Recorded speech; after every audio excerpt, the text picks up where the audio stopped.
High friends, welcome back to my channel Aridra's world. বন্ধুরা কেমন আছেন সবাই? আশা করি খুব ভালো আছেন। আমরাও খুব ভালো আছি। তো বন্ধুরা, সামনেই দেখতে পাচ্ছেন কত বড় নদী আর কত মানুষের ভিড়। তো আমরা নদীর ধারে কি করতে এলাম তা জানার জন্য অবশ্যই ভিডিওটি দেখতে থাকুন। তো বন্ধুরা, ওই যে দূরে দেখা যাচ্ছে একটি ভ্যাসেল, আর ওই ভ্যাসেলে যাওয়ার জন্য দেখুন সব লোক ছুটেছে। আর ওটা আমাদের ভ্যাসেল ছিল না, ওটাতে আমরা যাব না। তো ওটা হচ্ছে ডায়মন্ডের ভ্যাসেল, ডায়মন্ডে যারা যাবেন তারাই যাচ্ছেন। আর এই যে সোনা আর সোনার বাপি বাইক নিয়ে যাচ্ছে। আর ভ্যাসেলে ভিড় দেখুন একবার, কত ভিড়! আর ভ্যাসেলটা খুব বড় ভ্যাসেল ছিল, অনেক মানুষ ধরেছে। আর কাউন্টার থেকেই লাইন ছিল, লোকের লাইন।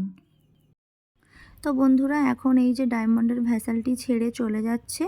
তো আমাদেরকেও জেটিতে বেশিক্ষণ ওয়েট করতে হলো না, রায়চকের ভ্যাসেল এসে পড়েছে। আর এই ভ্যাসেলে করেই এখন আমরা রায়চক যাব। আর এই যে দেখুন সোনার বাপি এখন ভ্যাসেলে বাইক তুলছে। বাইক নিয়েই আমরা সবসময় যাতায়াত করি। তো বন্ধুরা, দেখতে দেখতে আমাদের ভ্যাসেলও জেটি ছেড়ে চলে যাচ্ছে। আর জেটি দেখুন একদম ফাঁকা। আর ওই দূরে জেটির দিকে আসছে কয়েকজন মানুষ পরের ভ্যাসেল ধরার জন্য। আর নদীতে তখন দেখুন ভাটা পড়ে গেছে, জলও মোটামুটি শান্তই রয়েছে। আর আমরা যাচ্ছিলাম তখন বিকেলবেলা, 4:30 ভ্যাসেল ধরেছিলাম। একদম পড়ন্ত রোদ, খুব সুন্দর লাগছিল। আর ভ্যাসেলটি যেহেতু খুব বড় নয়, যা বসার সিট ছিল সবটাই পুরো ভর্তি হয়ে গেছিলো। বসার সিট পাচ্ছিলাম না, দাঁড়িয়ে দাঁড়িয়েই যাচ্ছিলাম।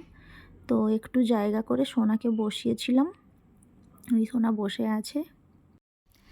আর পড়ন্ত বিকেলের এই সূর্যটাকে দেখুন, এত সুন্দর লাগছিল দেখতে, মানে অসাধারণ। কিন্তু ক্যামেরায় অত ভালো আসছিল না, অরিজিনাল দেখতে খুবই সুন্দর লাগছিল। তো এভাবেই বন্ধুরা আমরা এখন নদীর পাড়ে চলে এসেছি প্রায়।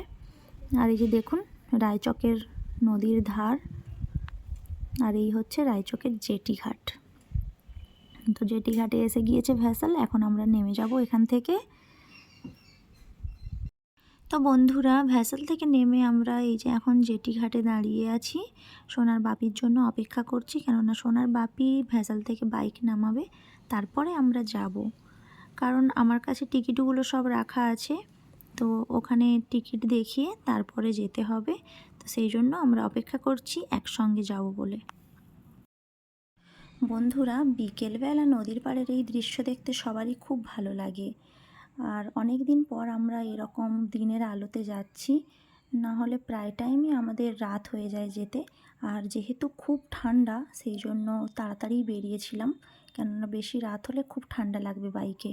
তো যাই হোক, আমরা বাইকে যাত্রা শুরু করলাম, আর আপনারা ভিডিওটি দেখতে থাকুন।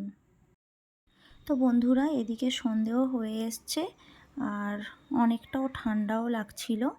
তো এভাবেই অনেকটা রাস্তা জার্নি করার পর ফাইনালি আমরা পৌঁছে গেলাম আমাদের দেশের বাড়ি, ফলতা। তো বন্ধুরা, সোনা তো এখানে বাড়ি এসেই দেখুন অলরেডি খেলা শুরু করে দিয়েছে ওর দাদার সাথে। দাদা মানে হচ্ছে আমার জায়ের ছেলে। আর দুজনে খুব বদমাশিও করে। আর এদিকে আমি দিদির সাথে কথা বলছিলাম, দিদি কী করছে না করছে। মা আগে থেকেই তরকারিগুলো সব করে রেখেছে, কেননা দিদিও বাড়িতে ছিল না। আর এই যে দিদি এখন বাড়ি এসে ময়দা মাখছে রাত্রে খাওয়ার জন্য। তো বন্ধুরা, আমরা বাড়ি এসে ফ্রেশ হয়ে আড্ডা দিলাম কিছুক্ষণ, তারপরে অনেকটা রাত হয়ে গেছিলো, তাই আমরা খাওয়ারের মেনুতে ফিরে এলাম রাত্রের ডিনারে। তো এখানে আমরা শনিবার এসছিলাম, তো শনিবার মানেই আমাদের নিরামিষ হয়। আর নিরামিষ খাওয়ার মানেই হয় লুচি, না হলে পরোটা। তো মা এখানে ঘুগনি আর সিমুই তৈরি করে রেখেছিল, আর দিদি পরে গরম গরম লুচি ভাজলো। তো সেটাই এখন সবাই মিলে খাচ্ছি। তো বন্ধুরা, আজকের ভিডিওটি এই পর্যন্তই। আজকের ভিডিওটি কেমন লাগলো তা অবশ্যই কমেন্ট করে জানাবেন। আর ভিডিওটি যদি ভালো লেগে থাকে তাহলে অবশ্যই ভিডিওটিতে একটি লাইক করবেন এবং চ্যানেলটিকে সাবস্ক্রাইব করে আমার পাশে থাকবেন। আবার তাড়াতাড়ি একটা নতুন ভিডিও নিয়ে ফিরে আসব। ততক্ষণ আপনারা ভালো থাকুন, সুস্থ থাকুন, টাটা।